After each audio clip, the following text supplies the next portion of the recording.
Indonesia masih belum bebas rabies. Diketahui 26 provinsi yang ada di Indonesia masih terjadi kasus rabies.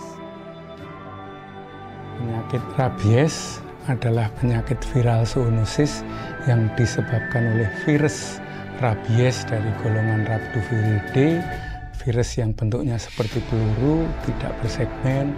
Dalam 3 tahun terakhir, sedikitnya terjadi 80 kasus gigitan dari hewan penular rabies dan 68 diantaranya berupa kasus kematian pada manusia.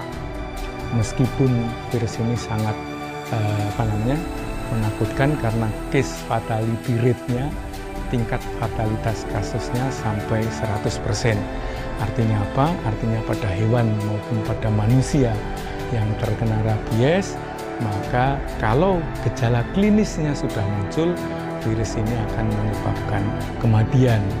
Saya sangat sayang dan perhatian sama Miki.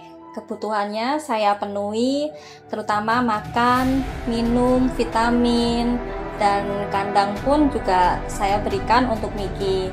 Penyakit rabies merupakan penyakit yang penting yang tentu saja berbahaya karena bisa menyerang pada sistem saraf, sehingga kalau menyerang manusia maka hewannya atau manusianya bisa meninggal.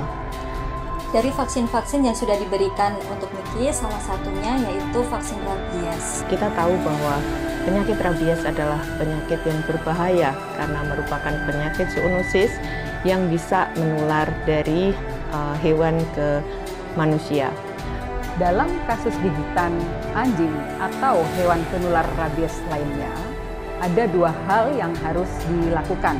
Maka dengan vaksinasi yang baik, yang ketat, dengan jumlah yang cukup, maka harapannya vaksin itu bisa menghentikan rabies itu, sehingga penularan rabies itu bisa dihentikan, sehingga harapannya Indonesia tahun 2030 bebas rabies kalau kita bisa bersama-sama dengan institusi yang lain yang membidangi kesehatan manusia, kesehatan hewan dan lingkungan, itu bersama-sama melaksanakan pengendalian rabies sehingga jumlah hewan yang tervaksin itu mencukupi, bisa memutus siklus hidup virus rabies itu sehingga tidak terjadi penularan lagi dari hewan ke hewan apalagi ke manusia, maka rabies ini harapannya bisa dikendalikan, dihentikan dan dibebaskan dari muka bumi ini.